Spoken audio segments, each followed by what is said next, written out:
تو حضرت عیسیٰ علیہ الصلوۃ والسلام کے اتنے معجزے، پھر حضرت عیسیٰ کی تعلیمات پاکیزہ. جو فراڈی لوگ ہوتے ہیں نا، جو شعبدے دکھاتے ہیں، ان کی تعلیمات پاکیزہ نہیں ہوتی. ان کی دعوت بہت صاف، بالکل دلائل کے انبار لگا دیتے ہیں. وہ آپ روحانی عاملوں کی یوٹیوب پہ تقریریں سنیں، نہ سر نہ پیر. اس کو لوگ کہتے ہیں پہنچا ہوا کلام ہے، جس کلام کے نہ باپ کا پتہ نہ ماں کا پتہ. اس کو کہتے ہیں ہماری سمجھ سے بالاتر ہے. اللہ جو کلام کرتے ہیں قرآن میں، وہ ہماری سمجھ سے بالاتر ہوتا ہے. کتنا صاف دلائل، قرآن کے دلائل دیکھو. خدا کی قسم ایسا مزہ آتا ہے جب قرآن بات کرتا ہے نا.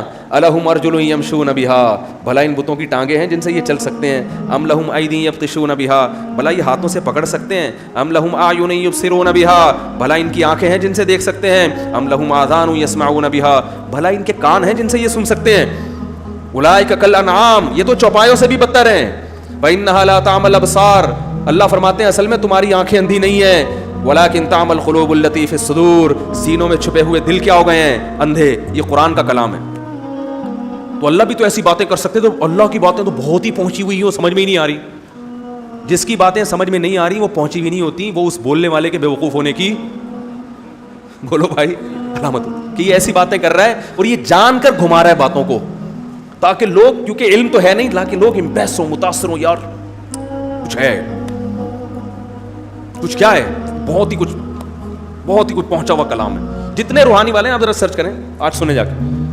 حصار، اور پھر حصار بنا دیا ہم نے، اور پھر وہ ایک آدم زاد اور ایک وکیل موکل، اور اس میں موکل کے پھر اتنے چیلے، وہ ایسا ڈرامے. کدھر ہے موکل بھائی؟ کون ہے آدم زاد؟ ہے بھائی آدم خور تو ہم نے سنا ہے. کیا ہے یہ، کیا باتیں کر رہا ہے وہ؟ اصل میں یوں ٹوپی ڈرامہ بس بنا کے. تو پیغمبروں کی تعلیمات بہت سادہ، ایسے سادہ دلائل. قرآن کے دلائل تو ایسے مزیدار ہیں، ایسے مزیدار ہیں، مزہ آ جاتا ہے. ان فی خلق السماوات ان لکم فی الانعام لعبرہ، چوپایوں میں دیکھو عبرت کا سامان ہے. اس کو دیکھو، یہ خود سے پیدا نہیں ہوا. نسقیکم مما فی بطونہ، اس کو سوکھا چارہ کھلاتے ہیں ہم، سوکھا چارہ.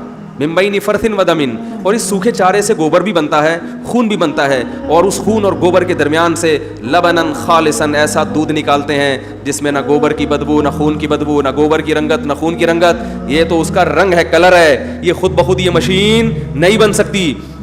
عام مشینیں جو سفید کیمیکل پیدا کرتی ہیں وہ کروڑوں سال بھی ارتقاء کے منازل طے کر کے پیدا نہیں ہوئی ہیں.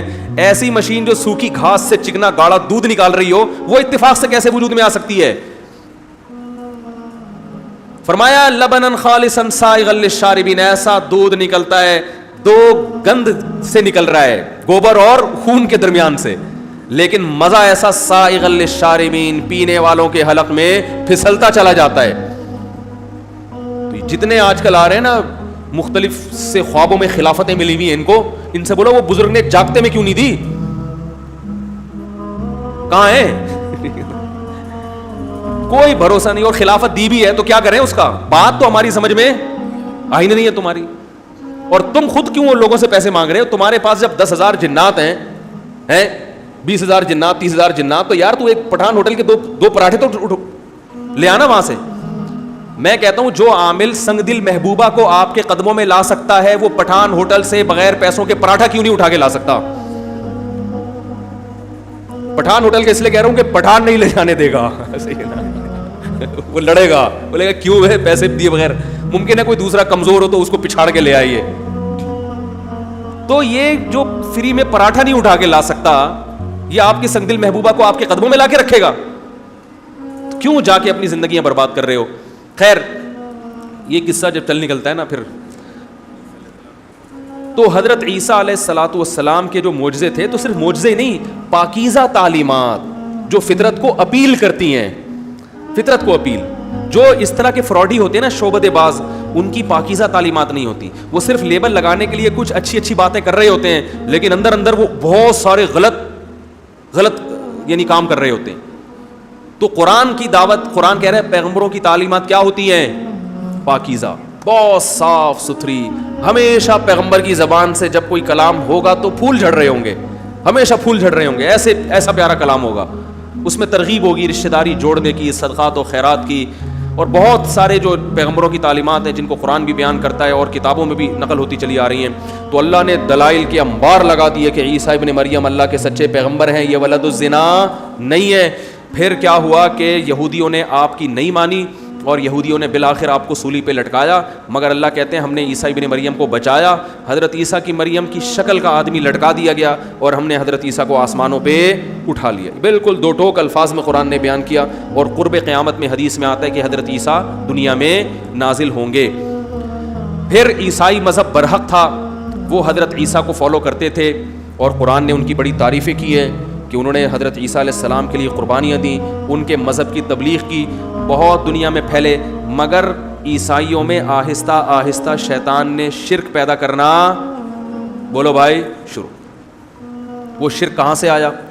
بت پرستی تو نہیں آ سکتی تھی, کیونکہ حضرت عیسیٰ نے اور تمام پیغمبروں نے بت پرستی کی نفی کی, تو حضرت عیسیٰ کو فالو کرنے والے بتوں کی عبادت نہیں. آج بھی آپ جاؤ عیسائیوں کے قبرستان دیکھو, قبریں ایک بالش سے زیادہ اونچی, یا ممکن ہے 2-4 بالش ہوں, مگر جو پکی قبریں ہوتی ہیں نا, جیسے ہمارے یہاں مزار ہوتے ہیں, بزرگوں کے لوگوں نے مزار, اس طرح کے مزار عیسائیوں میں آج بھی نہیں. وہ قبر پرستی کو نہیں مانتے.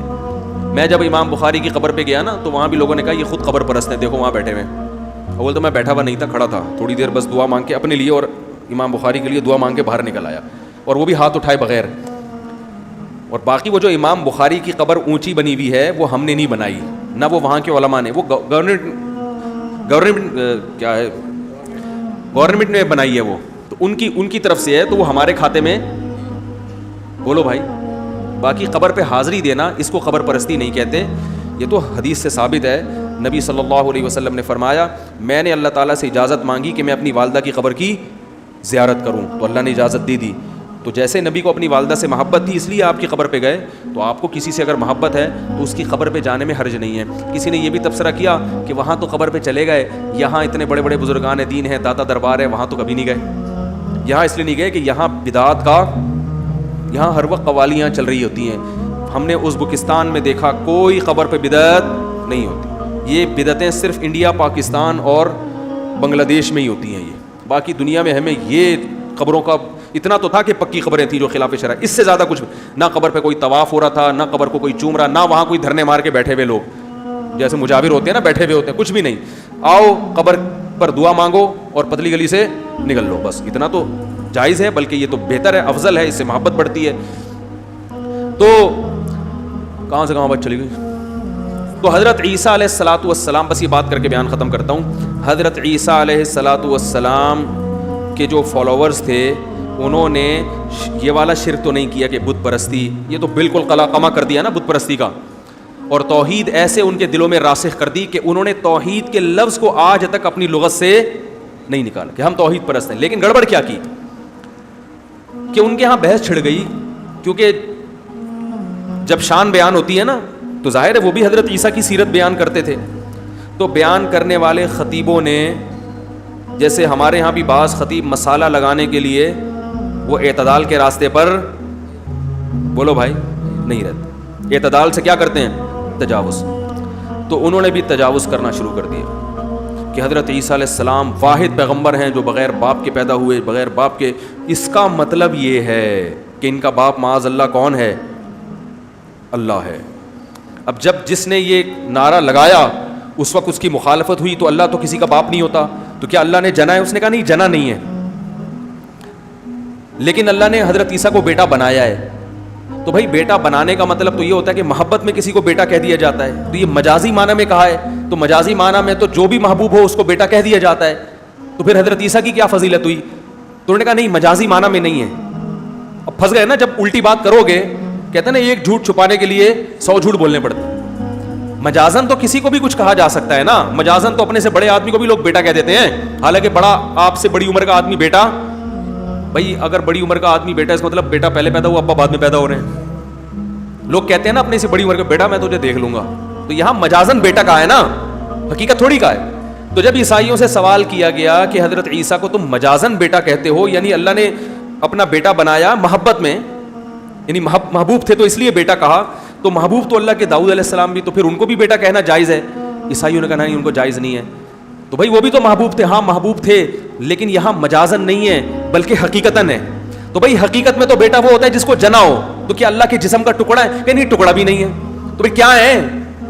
آج تک عیسائیت اس سوال کا جواب بولو بھائی نہیں دے سکی. جیسے ہم جب یہ سوال کرتے ہیں کہ اللہ نے اپنے پیغمبر کو اگر اختیارات دے دیے ہیں اسباب سے ہٹ کے کہ بگڑی بنا سکتے ہیں وہ بھی, تو پھر کون سے اختیارات دیے؟ سارے دے دیے ہیں. تو پھر اللہ سے اگر کوئی زندگی بھر نہ مانگے, نبی سے ہی مانگتا رہے کہ جب اللہ نے سارے دے ہی دیے ہیں تو پھر نبی سے مانگو.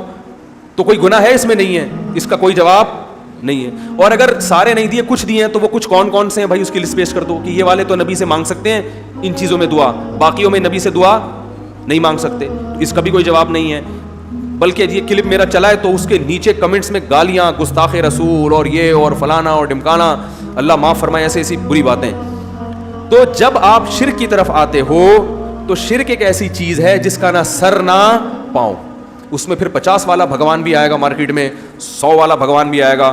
پھر آپ خود ہنسو گے کہ یار مجھے 50 والا نہیں چاہیے, مجھے جاپان کا اوریجنل بھگوان چاہیے.